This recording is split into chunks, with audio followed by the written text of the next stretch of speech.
Jadi yang memilih Gibran sebagai calon wakil presiden itu Prabowo.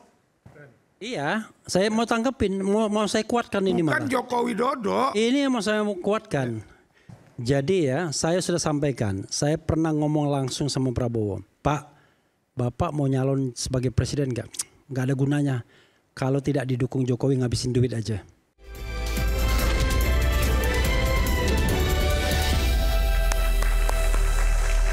Saya review sedikit lagi. Ada 5 celah tadi Anda katakan ya? 5 celah Bung Refli ya? At least ya. Besok kalau kita ketemu lagi jangan-jangan 6. Oh. Jangan-jangan 7 kan bisa, it could be possible kan? Oke, Bung Semar, nanti kalau Bung Andi mau selamat datang dulu Bung Andi Azwan ya. Dari pendukung Pak Jokowi. Silakan Bung Semar. Terima kasih Bung Aiman. Jadi malam ini kan memang kita bicara soal temanya tentang apa yang sudah menjadi usulan dari para sesepuh kita, senior kita, purnawirawan TNI, yang ada beberapa poin, kalau tidak salah ada 8 poin.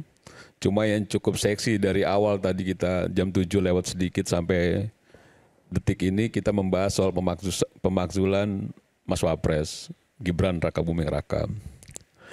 Nah bicara soal pemakzulan atau bicara soal usulan, tentu semua usulan dari komponen masyarakat manapun itu dihargai sebagai bagian dari kritik, bagian dari masukan dan lain sebagainya.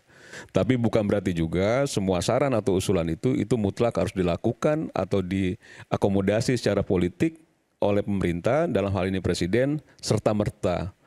Dan itu sudah disampaikan oleh Pak Wiranto beberapa waktu lalu, terkait dengan respon presiden yang kita juga semua sudah tahu bahwa menghargai apa yang disampaikan oleh bapak-bapak para sesepuh ini, tapi memang butuh waktu ya mendalami beberapa hal yang fundamental, karena kan tidak hanya soal poin ke-8 ya, ada poin ke-1 soal kembali ke Undang-Undang Dasar. Tapi saya mau nanya dulu, dengan Pak Wiranto merespon seperti itu, apa yang ada di benak Anda? Ya, ini kan biar bagaimanapun kita tidak bisa pungkiri bahwa bapak-bapak purnawirawan ini kan yang berkontribusi juga terhadap bangsa ini. Bahwa bapak-bapak yang berada di, yang memberikan masukan terkait dengan 8 poin itu kan bagian dari bangsa dan negara yang harusnya memang didengar. Yaitu bagian dari mendengar saran, mendengar masukan yang saya rasa sudah direspon dengan baik ya. Yang kebetulan juga Pak Wiranto juga bagian dari purnawirawan TNI, mantan Panglima, ABRI dan lain sebagainya. Jadi menurut saya biasa saja saran-saran apa yang disampaikan oleh purnawirawan, dan ini kan sudah disampaikan juga beberapa waktu lalu. Nah bicara minta turun presiden, minta turun wakil presiden, sepertinya sudah dari dulu juga di rezim-rezim sebelumnya selalu ada saja yang meminta presiden lengser, yang meminta wakil presiden lengser. Bahkan dulu kalau demo-demo jangan Pak SBY ada si Kebo, si Buya dan lain sebagainya gitu. Jadi itu dinamika yang memang bagian dari demokratisasi yang menurut saya biasa-biasa saja. Nah kalau bicara impes tadi sudah dijelaskan oleh Aldi Tata Negara, termasuk juga dengan Bang Refli Harun yang menyampaikan bahwa mungkin saja ya di impes kalau misalnya memenuhi setidaknya 3 tadi, pelanggaran hukum, perbuatan tercela, atau tidak memenuhi supaya syarat. Tidak jadi gosip, tadi disebutkan 5, bahkan tadi soal drugs segala macam. Itu kan asumsi nggak apa-apa juga. Kan bicara asumsi kan bebas juga orang berasumsi. Sama juga ketika kita berspekulasi silakan juga. Tapi bahwa apa yang diasumsikan itu menjadi suatu kekuatan hukum yang bisa menjadi juga stimulus dalam kebijakan-kebijakan yang diinginkan, yaitu kan soal lain lagi. Jadi kalau misalnya kita semua berasumsi wah ini Mas Arief ini jalannya agak miring-miring kayaknya habis ngapain kan begitu ya. Itu kan asumsi kita yang belum tentu juga miring-miringnya dia karena itu, mungkin karena ngantuk, karena bergadang, atau karena memang darahnya lagi nggak stabil gitu. Nah itu bicara asumsi kan gitu ya. Nah yang lain juga boleh juga begitu gitu, monggo-monggo aja itu persoalan itu. Tapi tadi kalau Anda menilai 5 yang disebutkan celah tadi nggak masuk akal. Nggak ada satupun yang menurut saya sampai saat ini itu bisa dipertanggungjawabkan secara hukum, secara legitimasi. Prabowo dan Gibran betul memang itu satu kesatuan dalam Pilpres kemarin. Betul bahwa dia dipilih oleh rakyat. Terus ketika bicara soal ukuran-ukuran, bagaimana kita tadi disampaikan ukuran yang dinilai oleh publik terhadap Gibran misalnya ketika dia mencalonkan diri dengan banyak dinamika yang akhirnya diputus secara konstitusional melalui MK dan lain sebagainya, melalui juga lembaga pemilihan umum dan lain sebagainya, dan itu sudah tuntas semua, menurut saya selesai sudah di situ.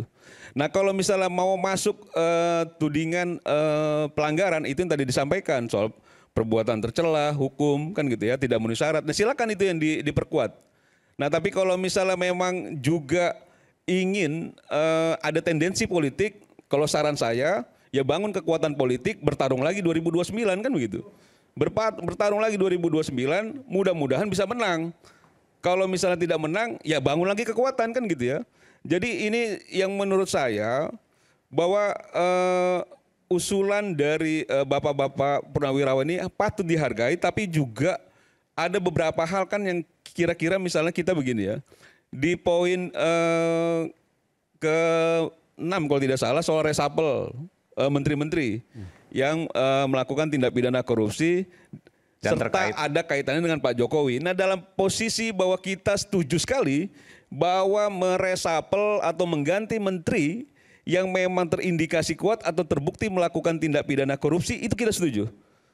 Tapi ketika ada kalimat serta ada kaitannya dengan Pak Jokowi, apakah menteri-menteri yang melakukan korupsi itu tidak ada kaitannya dengan Pak Jokowi tidak perlu diganti? Oke. Nah berarti kan persoalannya bukan nilai-nilai. Persoalannya bahwa sentimental. Nah kalau soal nilai-nilai sampai pada titik itu merekomendasikan presiden untuk mengkoreksi, mengevaluasi kabinet sekaligus mengganti menteri-menteri yang terindikasi kuat melakukan tindak pidana korupsi. Titik. Nah ketika ada kalimat serta ada kaitan dengan Pak Jokowi itu tendensi politiknya terlalu kental sehingga perjuangannya bukan lagi soal nilai, bahwa soal kepentingan politik. Nah soal kepentingan politik yang mendasari itu kan macam-macam ya. Karena memang di kelompok ini, bapak-bapak purnawirawan, Bang Said Didu dan lain sebagainya tentu juga punya pemikiran-pemikiran dan perspektif yang macam-macam. Yang kita juga tidak bisa juga mengklaim pemikiran Bang Said Didu itu sama juga dengan pemikiran bapak-bapak di purnawirawan, itu tidak juga. Tapi bahwa memang muaranya, iramanya bisa satu genderang, ya itu kan juga bagian dari orkestra politik sekarang ya. Dan menurut saya itu biasa saja Iman. Jadi bahwa memang ini secara konstitusional Gibran itu menjadi wakil presiden mendampingi Pak Prabowo, itu baik. Kita akui bahwa itu konstitusional, dan kalau misalnya memang ingin ada upaya itu ya lakukan juga secara konstitusional. Jangan juga akhirnya melakukan cara-cara inkonstitusional yang itu mencederai bapak-bapak yang sangat-sangat kita hormati. Kan saya rasa itu. Oke. Tapi bisa aku tambahin ya. Sedikit. Jadi begini. Kalau yang dibilang, kalau jadi begini panjang nih kan? Ya enggak sebentar. Yang dibilang Bung Refli tentang Gibran, saya jamin 1 juta % nggak ada. Yang 5 tadi, ada. Celahnya nggak ada. 1 juta %, oke. Karena saya tahu siapa itu Prabowo. Oke. Bagaimana Prabowo memilih Gibran, saya tahu.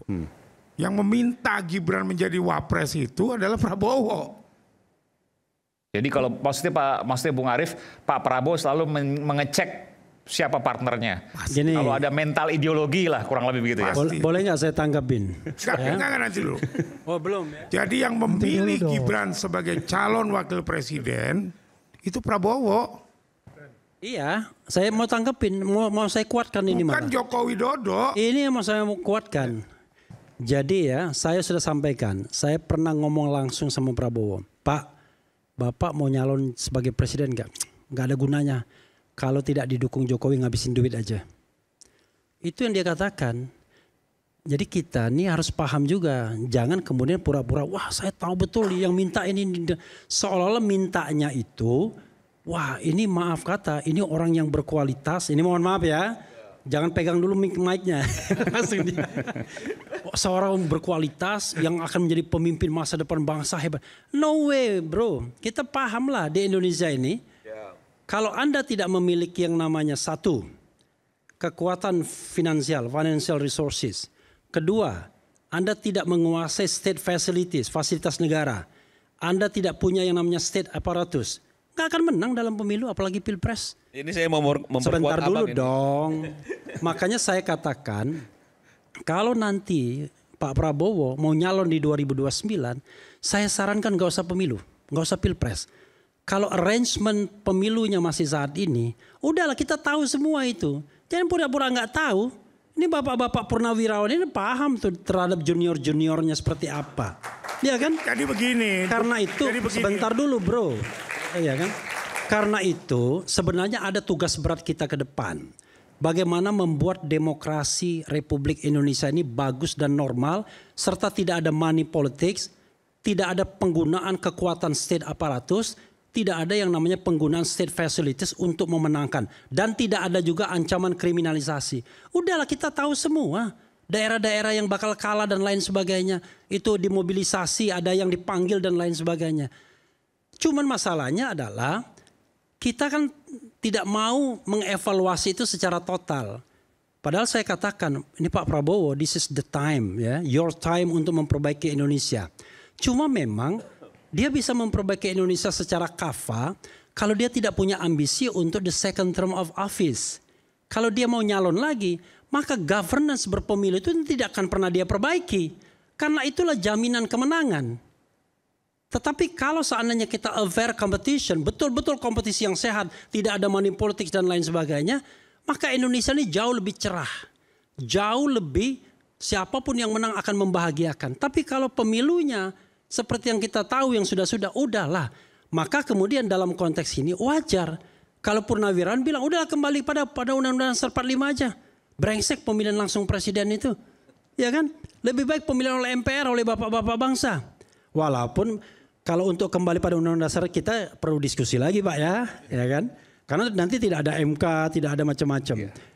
Jadi itu sebuah refleksi yang menurut saya perlu kita pikirkan. Dan kalau kita yakin Indonesia ini punya masa depan, Indonesia emas dan lain sebagainya, maka beberapa prasyarat seperti yang saya katakan itu harus terpecahkan. Kalau anak bangsa mengkritik pemimpinnya, ya kan, tiba-tiba dia dikriminalisasi, kemudian ditangkap, ditahan, buktinya banyak. Ini yang namanya Pak Said Didu ini, kalau kita tidak kawal rame-rame ke Polres sana di Tangerang sana, udah ditahan dia. Tapi karena kita rame-rame, jadi kan capek civil society itu untuk mengatakan, tolong Pak jangan menggunakan pasal Undang-Undang ITE untuk menangkap dan menahan Roy Suryo.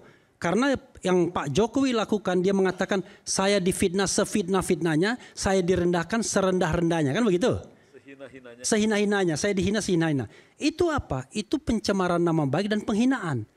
Sebagai warga negara apakah Pak Jokowi berhak menyampaikan itu? Silahkan. Tapi jangan lupa ada putusan MK yang mengatakan yang namanya pejabat publik tidak boleh menggunakan pasal pencemaran nama baik yang ada di Undang-Undang ITE pasal 27A.